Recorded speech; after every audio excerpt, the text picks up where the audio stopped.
താമസിക്കുന്നിടത്തോട്ട് ഒരു വണ്ടി വരും, അതിൽ പോലീസ് എഴുതിയിരിക്കും. ആ വണ്ടി വരുമ്പോ നീയും ഭാര്യ എല്ലാം കൂടെ അങ്ങോട്ട് വന്നേച്ചാൽ മതി. ഞാൻ പറഞ്ഞ് ഏർപ്പാട് ചെയ്തിട്ടുണ്ട്. ഞാൻ നാളെ നിനക്ക് എന്തൊക്കെ എഴുതി തരണം ഞാൻ നിനക്ക് എഴുതി തരും. നീ അങ്ങ് വന്നേച്ചാൽ മതി കേട്ടോ.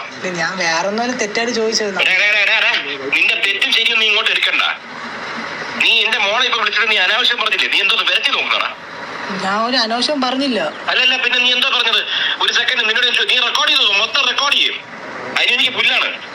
നീ എന്താ ഇപ്പൊ വിളിച്ചു പറഞ്ഞ നിനക്ക് പേപ്പർ എഴുതണ? ഏത് ചാനലാണ് വന്നത് നിന്നെ പറ്റി? നിന്റെ ഭാര്യയെ പറ്റി ഏത് ചാനലാണ് വന്നത്? ഞാൻ മറ്റേ നമ്മളെ ന്യൂസ് ചെയ്തുണ്ടല്ലോ, അതിൽ നോക്കിയാൽ ദിയ ചേച്ചി ഇങ്ങനെ ഇതായിട്ട് പറഞ്ഞ് ഒരു ഇതായിട്ടുണ്ട്. ഏതിലാണ്? ഏത് ചാനലാണ് വന്നേ? ഞാൻ പറഞ്ഞുതരാം. പിന്നെ വേറെ കാര്യം, ഇന്ന് ആരുടെയാണ് മറ്റേ എന്താ വെഡിങ് ആനിവേഴ്സറി? ആരുടെ ആയിരുന്നു? വെഡിങ് ആനിവേഴ്സറി ഇല്ലായിരുന്നു. എന്താ ആരുടെയാണ് ഇന്ന്? ആരാണ് അവിടെ? ഇതേ എന്ത് ചെയ്യണം ചെയ്യേണ്ടത്? നീ ഇന്നലെ എത്ര രൂപ തന്നത്? ഇന്നലെ 8,72,000 ആണല്ലോ. ഇത് കണക്കെടുത്ത് ഞങ്ങള് 1 കോടി രൂപ ഒരുമിച്ച് ഇവിടുന്ന് പോയിട്ടുള്ള ക്യാഷും ഇവിടുത്തെ സാധനങ്ങള് എത്ര സാധനം പോയിട്ടുണ്ടെന്ന് കണക്കെടുത്ത് ഞങ്ങളിന്ന്. നിങ്ങള് വേറെ കച്ചവടം നടത്തുന്നത് ഇവിടുത്തെ സാധനം കൊണ്ടുപോയിട്ട് ഇവിടുത്തെ ഗസ്റ്റുകളുടെ കൂടെ നമ്പർ എടുത്ത് അവർക്ക് നിങ്ങൾ കച്ചവടം ചെയ്യുന്നല്ലേ?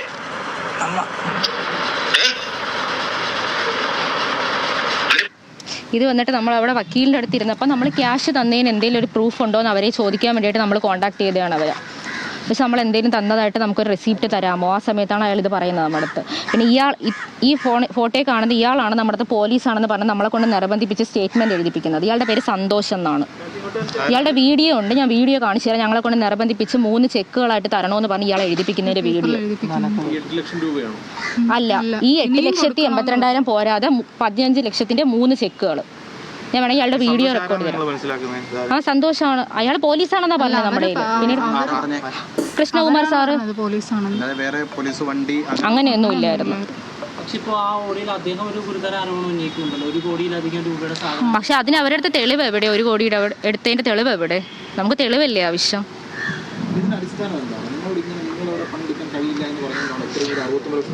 ഉറപ്പായിട്ടും അതിനു വേണ്ടി തന്നെയാണ് അവർ ചെയ്യുന്നത്. അത് ആ ഒറ്റ കാരണം നമ്മൾ അവിടുത്തെ ഡ്രൈവറിൻ്റെ അടുത്തൊക്കെ സംസാരിച്ചപ്പോൾ അവർ പറഞ്ഞത് ഞാൻ കാരണം ദിയ പ്രൊവോക്കായെന്നാണ്. ഞാൻ ദിയേനെ പ്രൊവോക്ക് ചെയ്ത്. കാരണം ഞാൻ എന്തെങ്കിലും കാര്യം ഉണ്ടെങ്കിൽ ഞാൻ തിരിച്ച് പറയുന്നതിൻ്റെ ദേഷ്യം നമ്മുടെ അടുത്ത് പേഴ്സണലി ഉള്ള റിവഞ്ച് തീർത്തയാണെന്ന് അവർ തന്നെ പറഞ്ഞു. അത് ഇല്ല, ഇതുവരെ ഉണ്ടായിട്ടില്ല ഇതിനു മുന്നേ. അതെ, 5,000-ന്റെ അകത്ത് പോലും ബാലൻസ് ഉണ്ടാവത്തില്ല. എന്നുവെച്ചാൽ ക്രെഡിറ്റ് ആവുന്നതിന് ഡെബിറ്റ് ആവുന്നതിന് കണക്കില്ലേ? ഫിക്സഡായിട്ട് കിടന്നാലല്ലേ നമുക്ക് അതിന് പ്രശ്നമുള്ളൂ. നമുക്ക് അങ്ങനെ ഇല്ല. നമ്മൾ അതിനെപ്പറ്റി ആലോചിക്കേണ്ടതില്ലല്ലോ. അത് ദിയ മേടിക്കുന്നുണ്ടായിരുന്നല്ലോ നമ്മുടെ ക്യാഷ് ആയിട്ട്. പിന്നെ എങ്ങനെയാണ് നമ്മുടെ ഉണ്ടാവുന്നത്? അത് അതായത് നിങ്ങൾ അക്കൗണ്ടിൽ വരുന്ന പൈസ നിങ്ങൾ പണമായിട്ട് വിഡ്രോ ചെയ്തിട്ട് നമ്മൾ പണമായിട്ട് നമ്മൾ ക്യാഷ് ആയിട്ട് കൺവേർട്ട് ചെയ്ത് കൊടുക്കുന്നുണ്ടായിരുന്നു ദിയക്ക്. അല്ല, ഒരു പ്രശ്നങ്ങളുടെ തുടക്കം.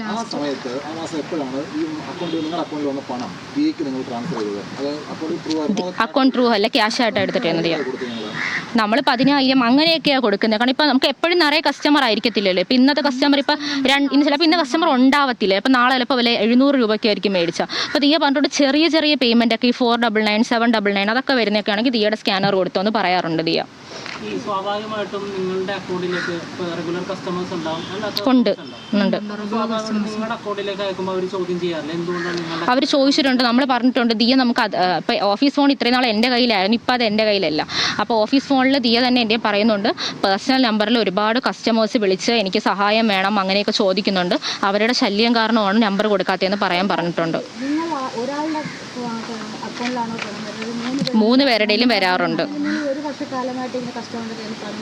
അതെ, ഇല്ല ഇല്ല, അത്രയ്ക്കൊന്നും ട്രാൻസാക്ഷൻ ഇല്ല അതിൽ അങ്ങനെ വരാനായിട്ട്.